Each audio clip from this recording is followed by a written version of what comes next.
Jeremy Pate, P3 Petroleum.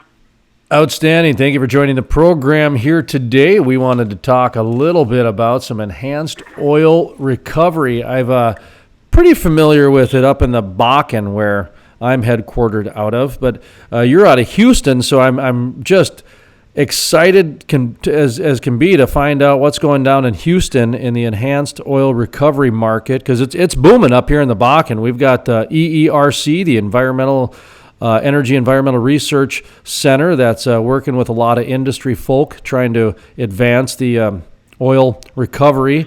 And Jeremy, how you doing today?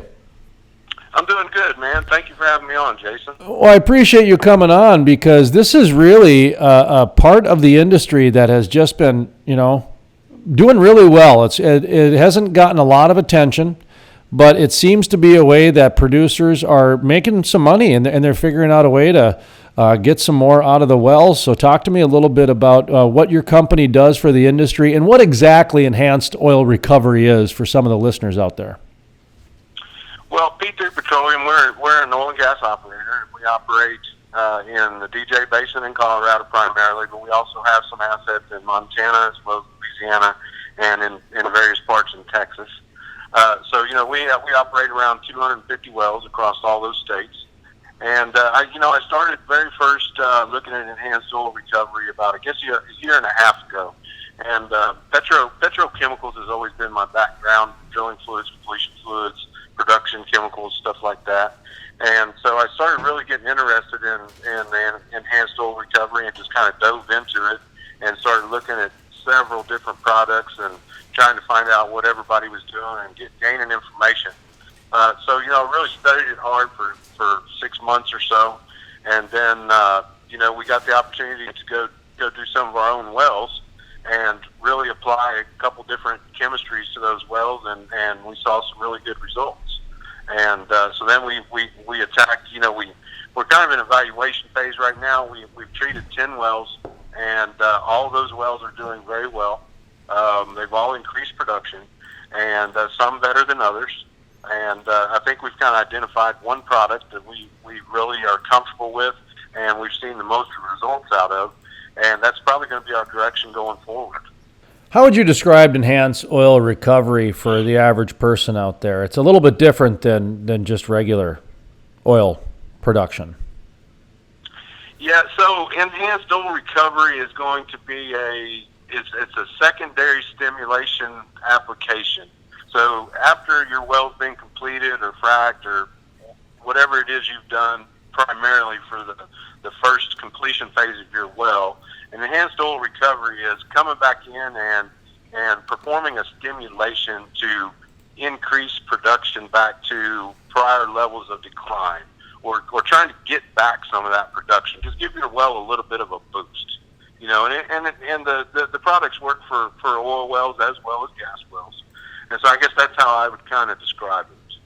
You mentioned you're in the DJ, down in the Permian, Powder River, I think is what you said, the Bakken, Montana, that sort of area. Are you finding it there's a shale play that works easier with the prices the way they are, or is it pretty universally priced? Because I know a lot of times when you're fracking, you go 10 feet to the left or 10 feet to the right, and the soil can, and the geometry and chemistry can be completely different. How is it in the enhanced oil recovery part? Well, the first thing is you have to do a lot of lab work. You have to do a lot of analysis on your water samples, your oil samples. You got to take a look at what the prior frac was, or what the prior completion was, whether it was a slick water frac or a gel water, or maybe it was an acid frac.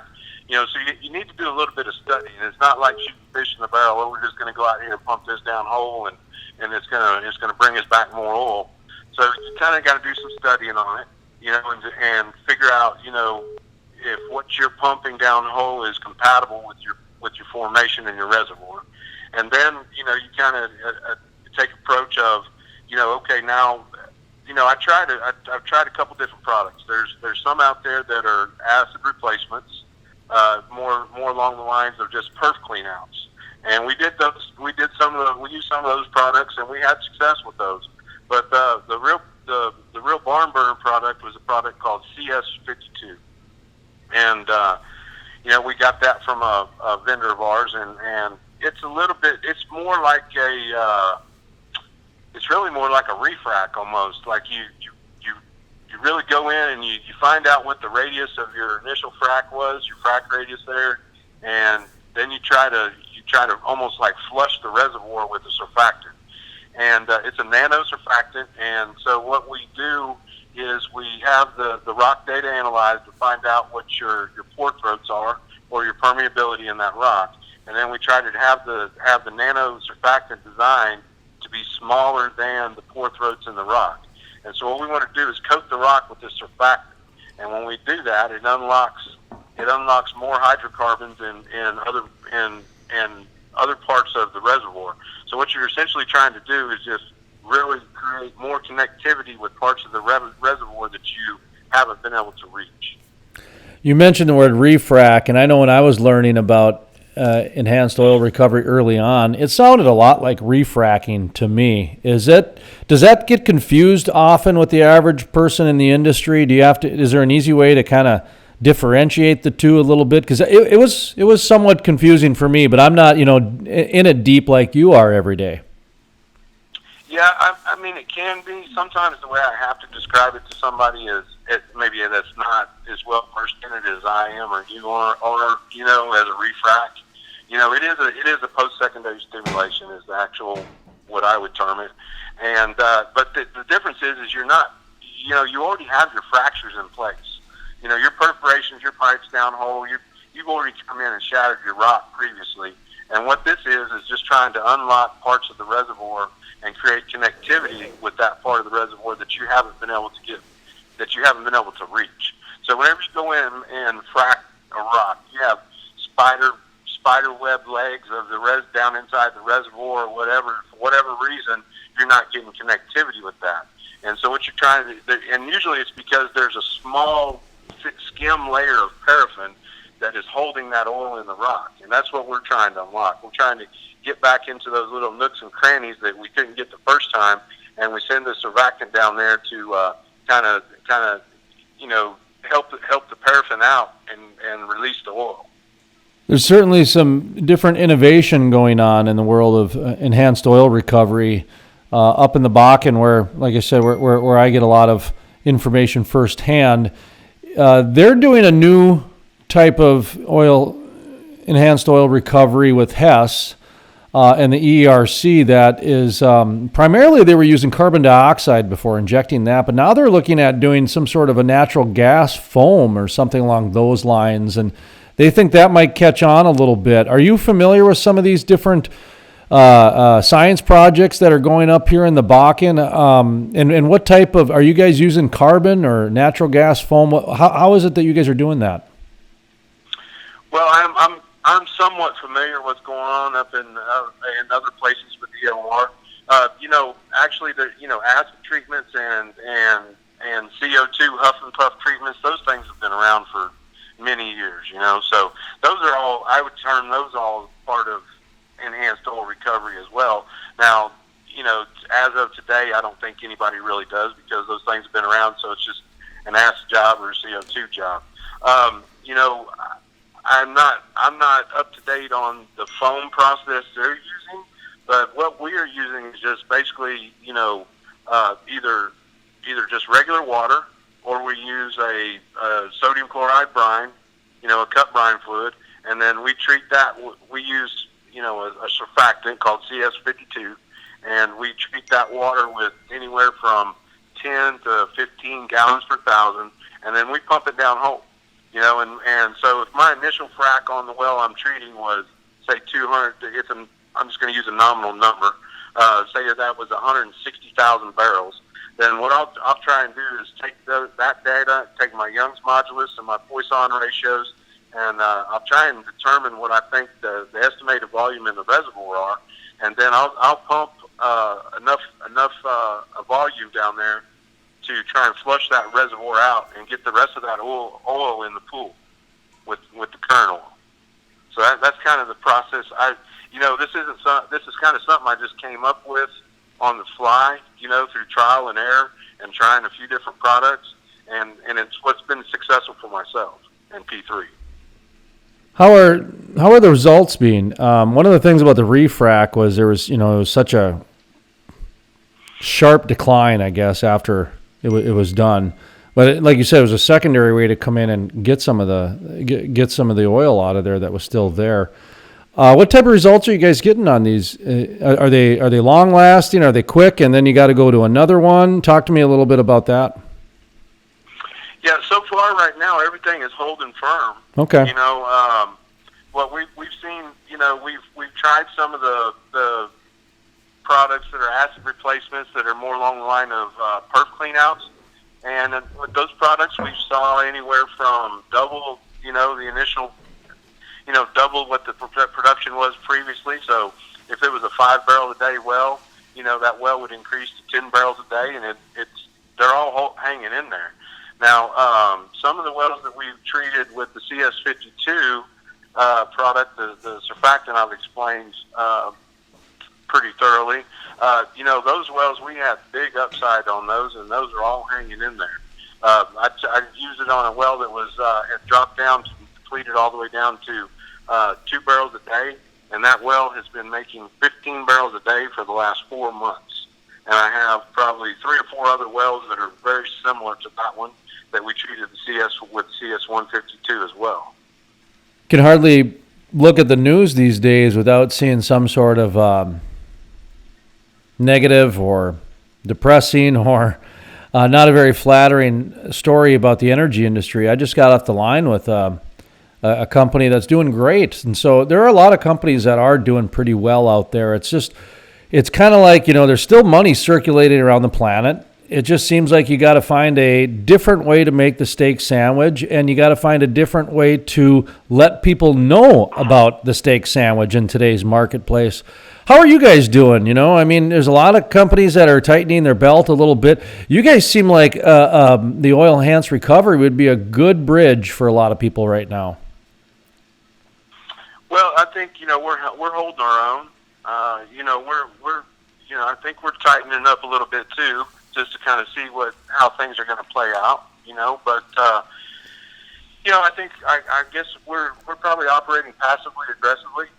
I guess that would sum it up. I've never heard that phrase like that. We're operating passively aggressively. I've heard of fighting like that, but how do you operate passively aggressively? I think you wait and you pick your moments to go make your hay. Like we set out a plan to do this enhanced oil recovery stuff and increase production across our field, and we've accomplished that. And so right now we're kind of sitting back, chomping at the bit to go do some more. But we don't want to. We want to watch this production until after the first of the year to see if it's going to hang in there, to see if it's going to drop off, if it's going to be rock solid, or we're going to have to do this in another 6 months from now to keep this production level up. So, maybe passive aggressive kind of wasn't the right term. Maybe more like wait and see. I was going to say, it sounds to me like wait in the weeds, lying in the weeds a little bit for the right opportunity to strike. And right. We think we found the answers. We think we found some answers to what we need most, which is increased production, which by proxy brings increased cash flow. So we think we found those answers, but we're cautiously optimistic, and we're just kind of wait and see. What's next for you guys? You mentioned that you're going to wait and see on some things. Of course, you've got Colorado. They're passing countywide and statewide different rules and regulations when it comes to oil and gas. Wyoming's got a BLM restrictions happening there. The Bakken is pretty open for business still if you have the right access to the right people. What's next for you guys in 2020, in terms of, besides the wait and see? Have you got any, do you want to get into the Marcellus or the Utica or anything like that? I think we'll look very hard at Texas, Louisiana, North Dakota, Montana, maybe Wyoming, but we're interested in all those different basins and those different states. Obviously, the regulations imposed in Colorado and some of the things that they're still trying to pass for next year has kind of further put us in wait-and-see mode there. To be quite honest, we were very aggressive earlier in the summer, and then, COGCC kind of got a wild hair and wanted to pass some, impose some legislation that would be very detrimental to small operators such as ourselves. And so I guess that's kind of pigeonholed us back in the wait-and-see mode,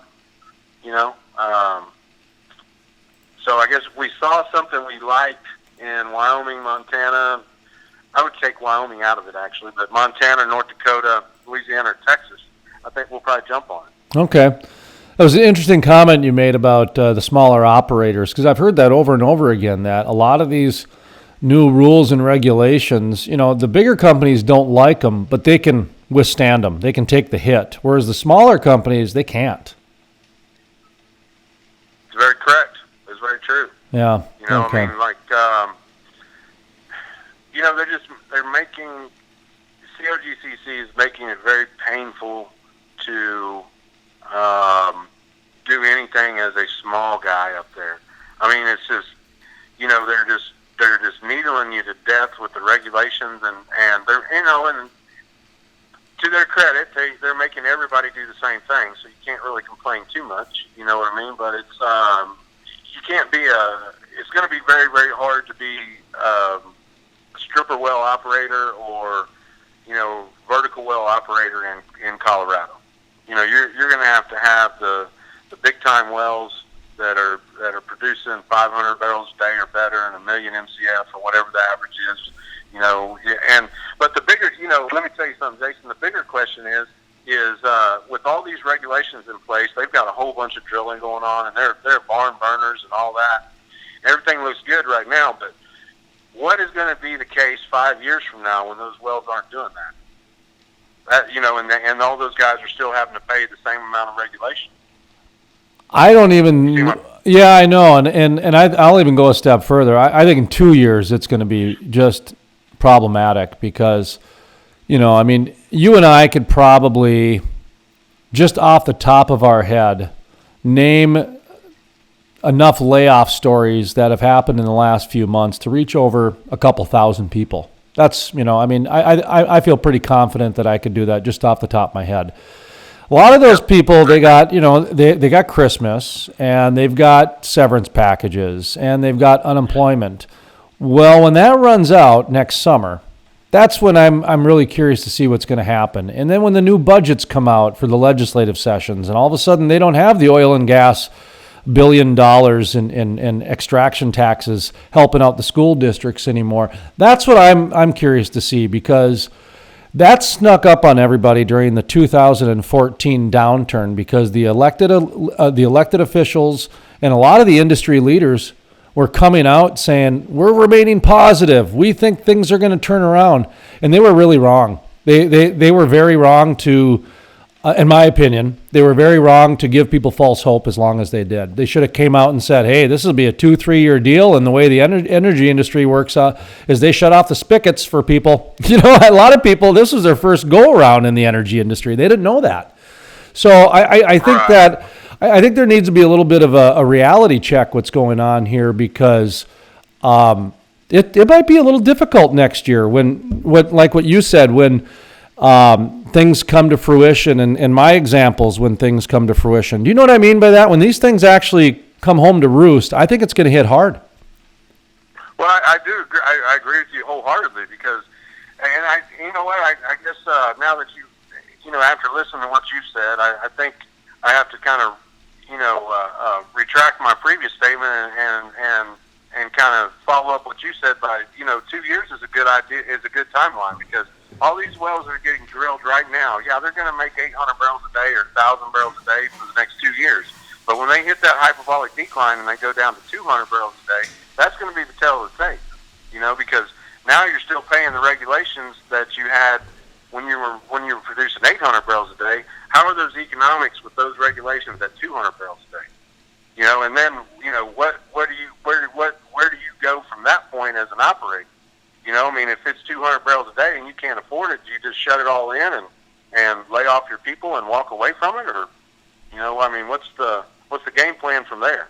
You know, The only thing I've seen is more taxes. That's all I've seen coming out from the elected officials is they're going to solve this problem by taxing more people. And that's even a little bit of a ruse too, because we just spent 5-10 years bashing the 1%. So the average person thinks that if we're going to raise taxes, it's going to be on the rich when they don't understand it's going to be on you. That's correct.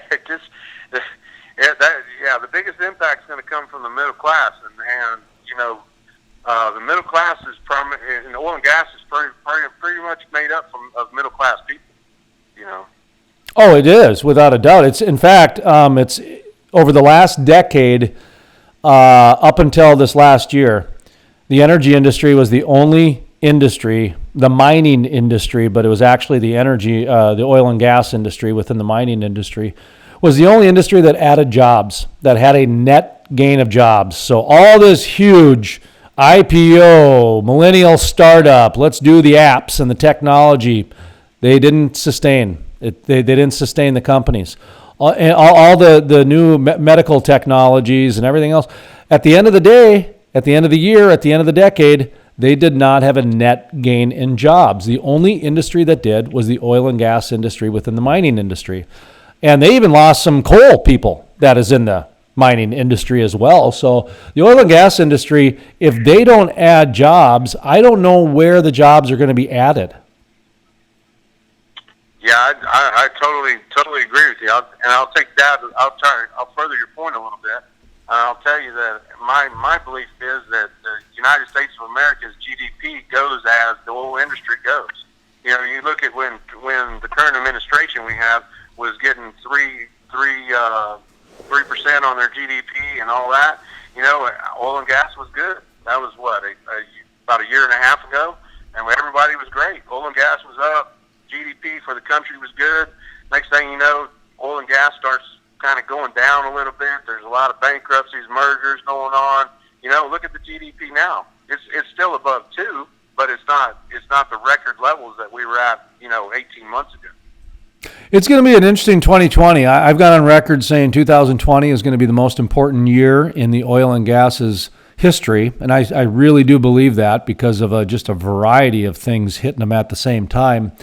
It's going to be interesting as we go into the political year because all the signs right now are that the economy is not going to be very good going into next election.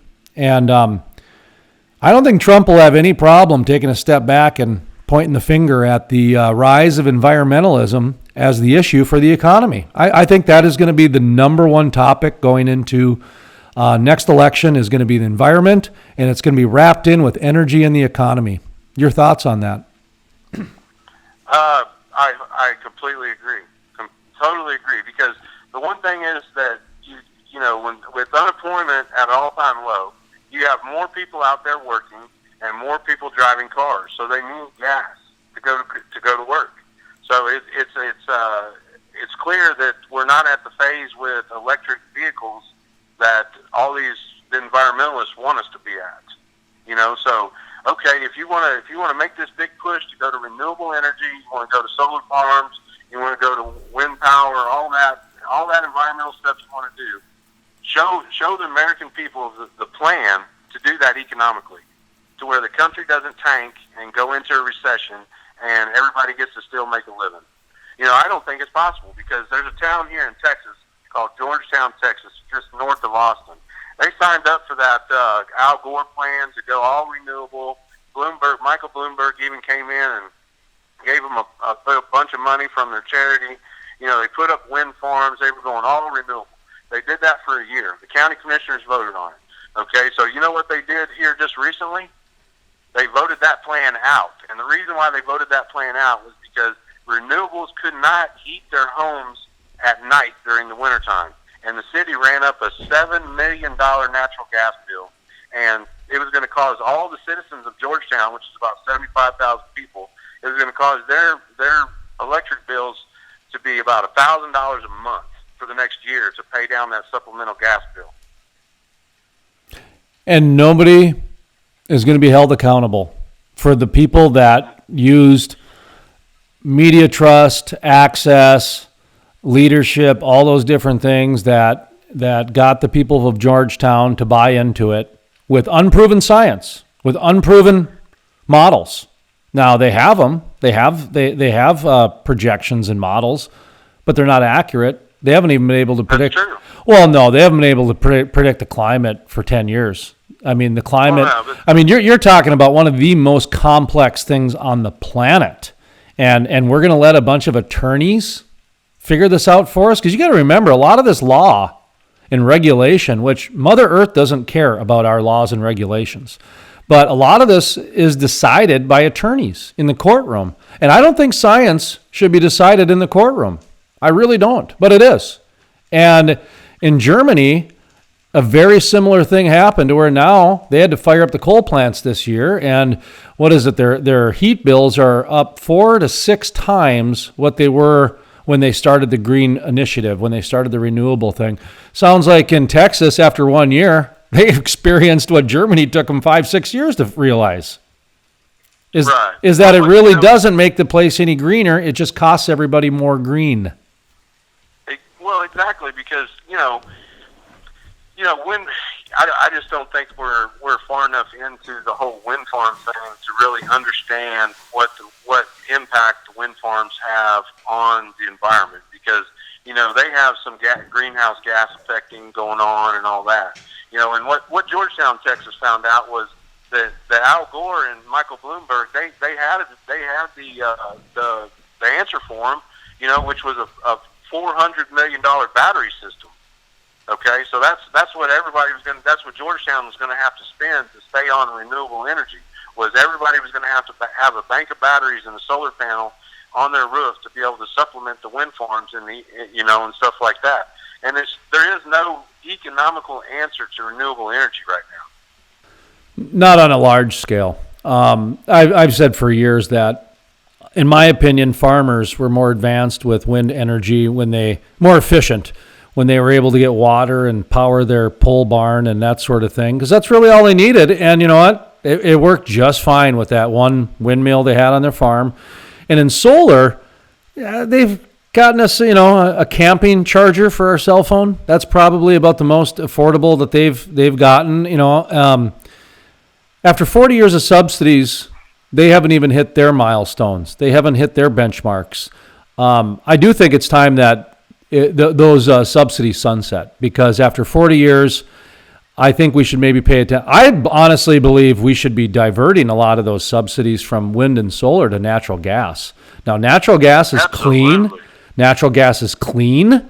Natural gas is actually a problem right now. We have flaring to the tune to where the operators have to pay people to take it out of the Permian. And the Bakken, where they get a buck or two, just like, $3 is going for natural gas. Imagine if a lot of these smart, clever capitalists that are risking their families and their livelihoods, sleeping at well sites, trying to check methane levels. Imagine if they got a $50,000, $100,000 injection of cash. Oh my word, we might be able to find some new way to make plastic that is super plastic, and everybody can have a pool in their backyard for $1,500, and we no longer need plastic bags and straws. And I'm serious. Down in the Permian, I talked to a guy 3 years ago that was trying to figure out a way to take natural gas and make water out of it for greenhouses. Now, I have no idea how he's going to do it, but good for him. Give that guy some money. Let's see if he can do it, because the solar guy, like I said, the best they can do is they can give me a cell phone charger for when I go camping.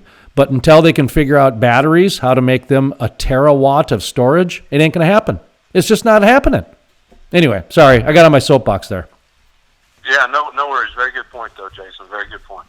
So what's next for you guys? You're looking at, you're gonna hold steady. You're gonna kind of lay in the weeds a little bit, but use this opportunity. Give yourself a plug out there if you're looking for any new business anywhere. If you're looking to, get some partners, kind of give yourself a little bit of a plug or a commercial. We appreciate you coming on and sharing your information with us. Yeah, so I'm very, very passionate about enhanced oil recovery, and that from a personal standpoint. And so anybody that wants to know about enhanced oil recovery is more than welcome to reach out to me on LinkedIn and send me a connection request and ask questions there and what have you. I really, I've been in this industry for 22 years. I've basically grown up in the industry, came into the industry straight out of college, and so I just want everybody in this industry to be successful, and I don't view any other oil and gas company or service company as any competitor. And if there's, enhanced oil recovery, I just read an article the other day about how Eagle Ford wells that were drilled in 2014 are just now paying out, but they're only averaging like 100 barrels a day, across the whole basin.